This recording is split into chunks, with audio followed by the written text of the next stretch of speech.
Oh teman-teman lagi apa? Lagi relax santai mendengarkan musik sambil menghilangkan beban dalam pikiran. Oke teman-teman, selamat pagi. Kembali lagi di channel saya, channel Gibson Aditya Prianto. Gimana kabar semuanya, baik-baik saja? Semoga yang lagi tidak bahagia semoga bisa bahagia. Yang lagi bahagia semoga tambah bahagia. Untuk kalian yang berjuang tentang pekerjaan atau kuliah, semoga diberikan kelancaran, semoga sukses selalu. Oke, di video ini seperti biasa, sebentar kamera ini dapat.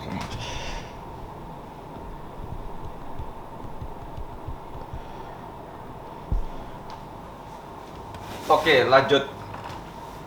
Di video kali ini nggak seperti biasanya kan, video kemarin kan membahas tentang reaction. Di video kali ini saya ingin membahas tentang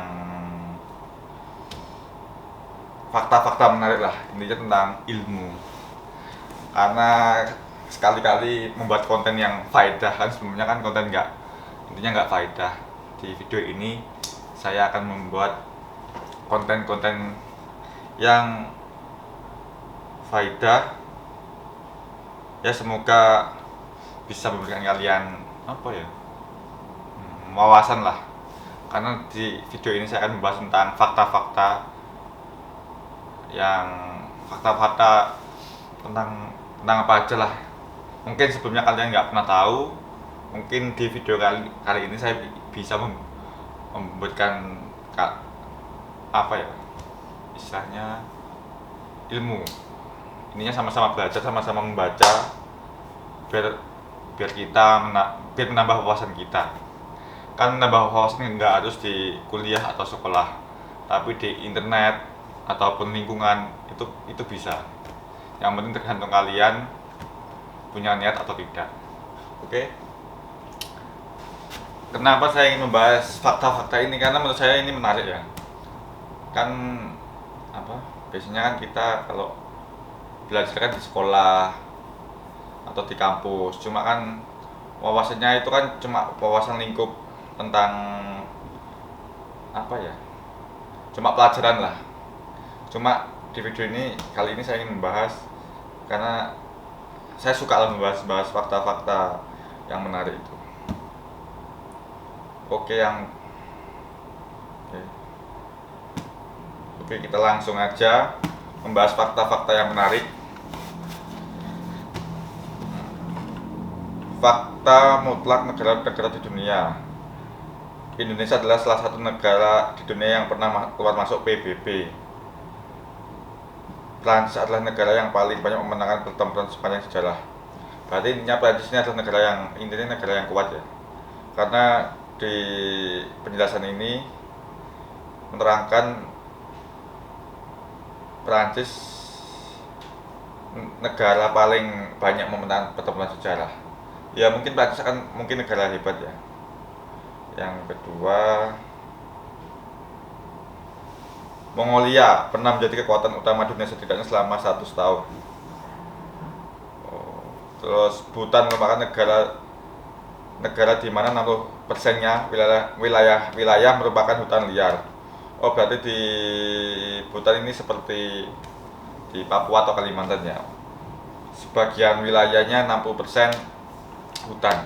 Berarti itu apa? Lingkungannya masih asli ya, masih banyak tumbuhan, ekosistemnya alam terjaga, dan udaranya mungkin masih segar ya. Karena hutan itu adalah salah satu faktor utama yang menjaga apa ya, udara yang tidak segar. Itu intinya. Yang kedua, Inggris merupakan negara yang paling banyak menjajah negara lain di dunia. Berarti mungkin Inggris ini negara yang penuh strategi. Maka dari itu dia mungkin bisa apa ya, menjajah di setiap negara dengan strateginya. Tiongkok adalah negara dengan populasi terbanyak di dunia. Oh, Tiongkok ya. Mungkin kalau di tentang apa, Wikipedia itu Cina ya yang negara yang paling banyak populasinya. Ternyata di apa? Di sini dijelaskan Tiongkok negara dengan populasi terbanyak di dunia. Baru tahu saya. Terus Vietnam berhasil mengalahkan tiga kekuatan dunia, yaitu Amerika, Rusia, dan Tiongkok. Mungkin kalau Tiongkok oke lah, tapi kalau Amerika dan Rusia ini kan negara yang besar dengan superpower yang sangat besar ya, maksudnya dengan teknologi yang sangat memadai, SDM-nya memadai. Cuma Tiongkok ini setidaknya pernah hebat, dia mampu mengalahkan dua negara ini, negara yang superpower. Terus Amerika Serikat kalah dalam perang Vietnam walaupun berhasil menghancurkan Vietnam. Intinya saling apa ya, saling berperang. Cuma ada yang kalah, ada Amerika pernah kalah dan Vietnam pernah kalah.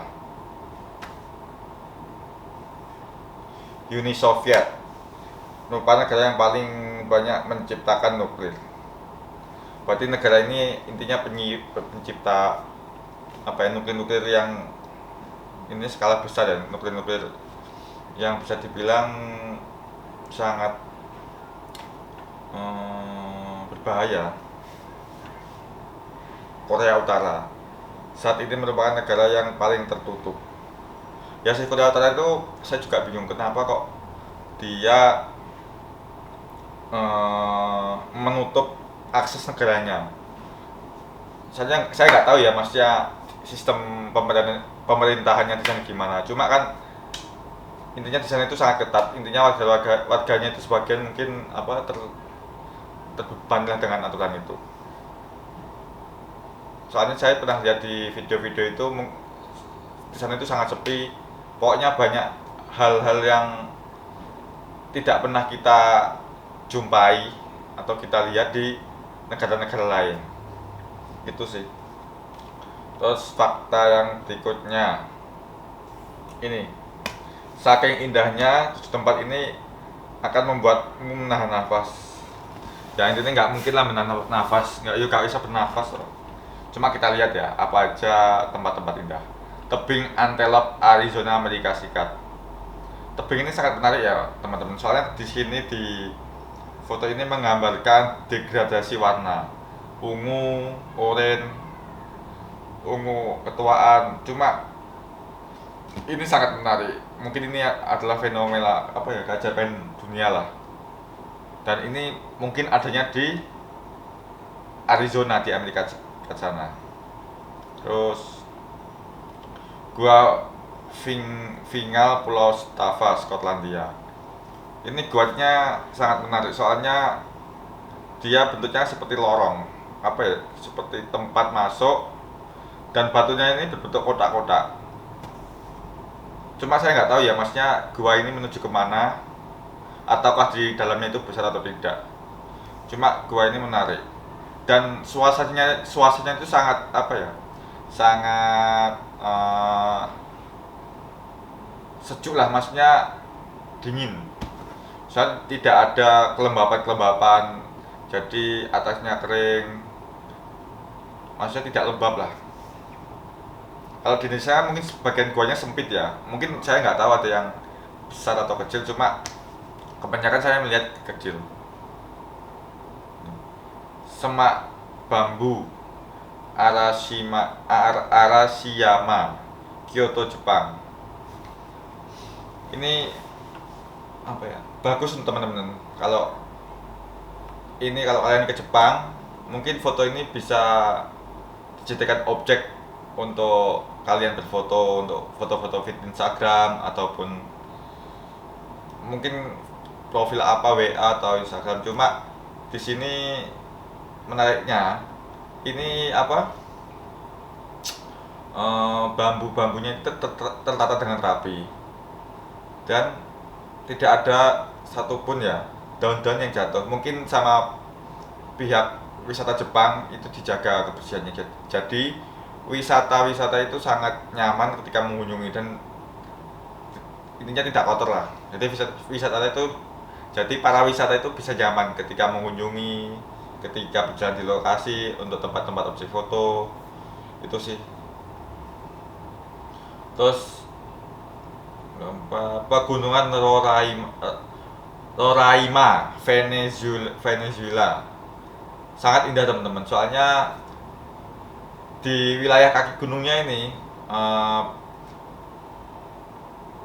terdapat apa ya, kayak rumput-rumput, pohon-pohon, dan di puncak gunungnya ini terdapat berbatuan yang berbentuk kotak-kotak kayak gini. Cuma ini salah satu keajaiban yang di atas ya. Soalnya ketika menciptakan sesuatu itu sangat indah dan bentuknya itu sangat unik. Kan biasanya kalau pegunungan itu bentuknya kayak kerucut melebar, kalau ini bentuknya kotak. Dan ini puncaknya nanti seperti batu-batu teman-teman. Jadi ya sangat indah lah untuk dilihat. Dan ini cocok untuk hiking, para penghobi hiking. Tempat ini mungkin cocok untuk mereka. Terus Salar de Uyuni, Bolivia. Oh ini mungkin tempat salju ya teman-teman, atau laut. Cuma saya nggak tahu ini spesifiknya gimana. Tapi seperti air atau salju ya. Cuma ada degradasi cermin lah. Jadi ketika di foto itu antara fokus tengahnya itu sangat seperti apa ya, dua objek.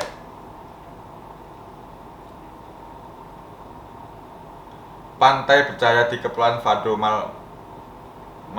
Maldives. Oh ini lampu-lampunya temen, berbentuk love. Ini ada yang berbentuk love.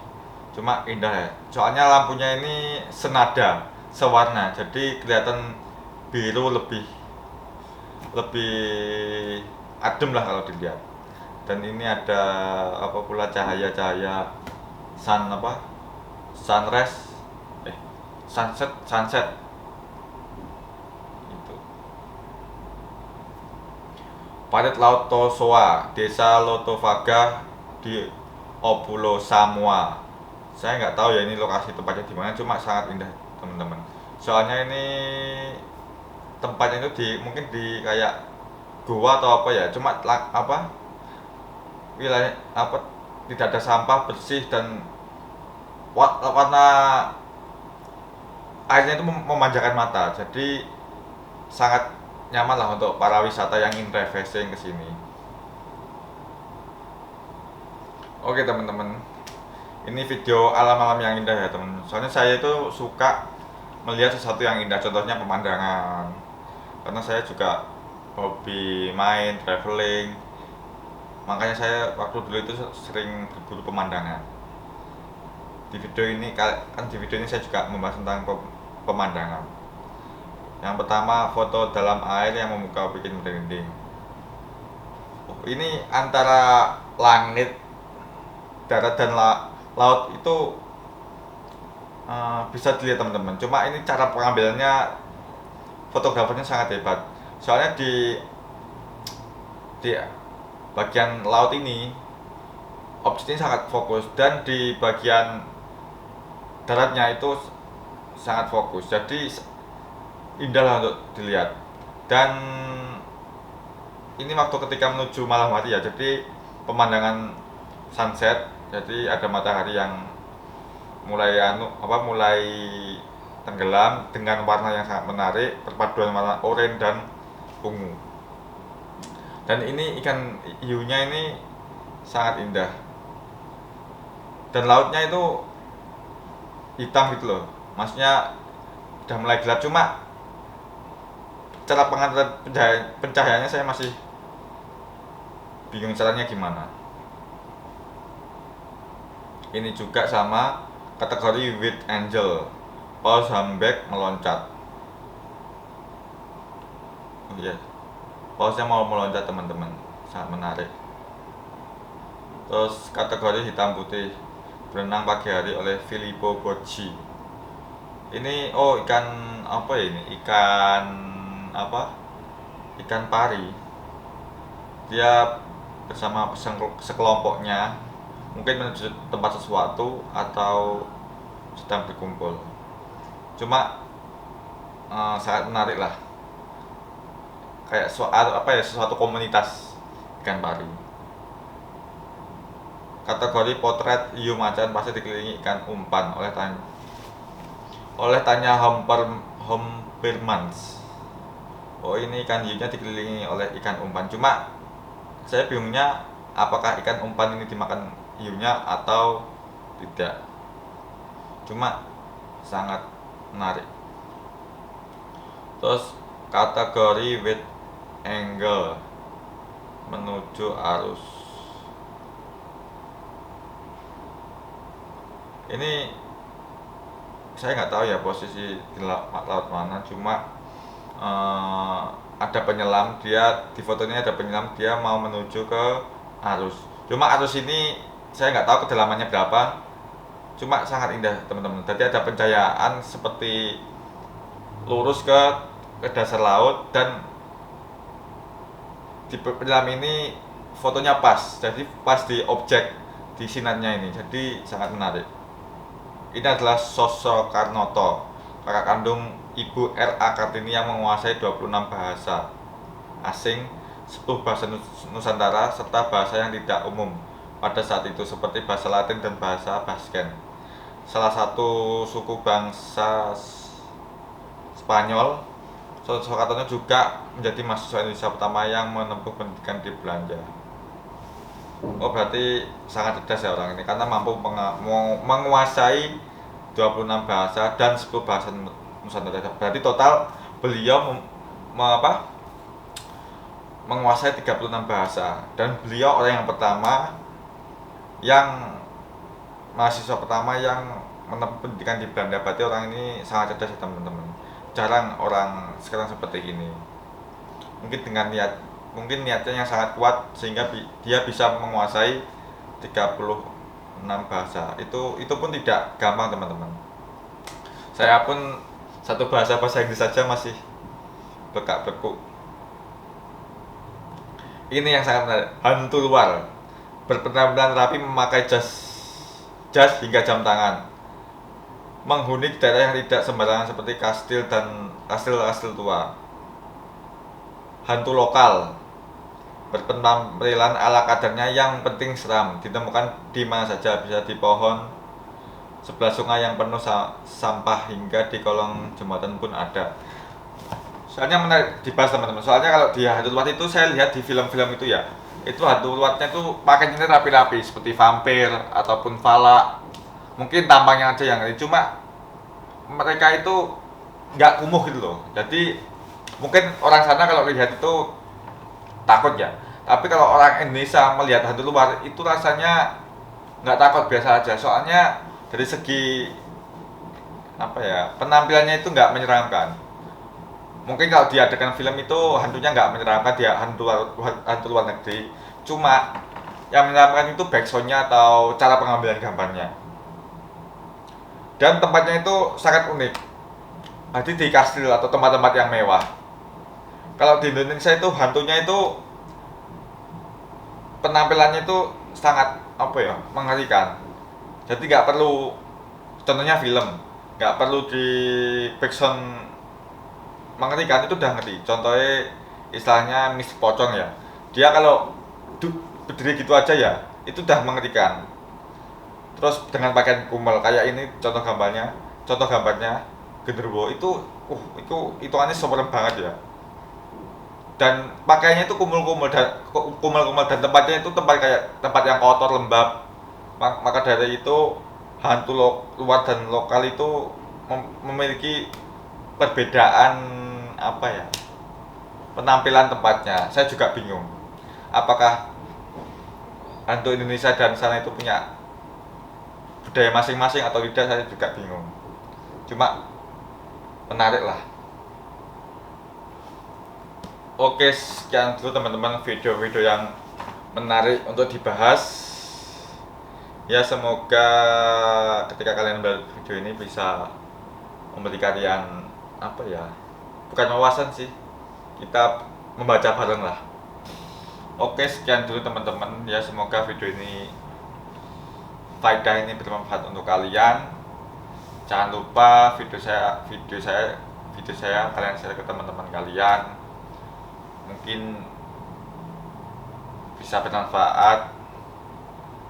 Dan untuk video selanjutnya kalian tetap stay di channel saya, nanti saya akan mengupload setiap hari. Oke.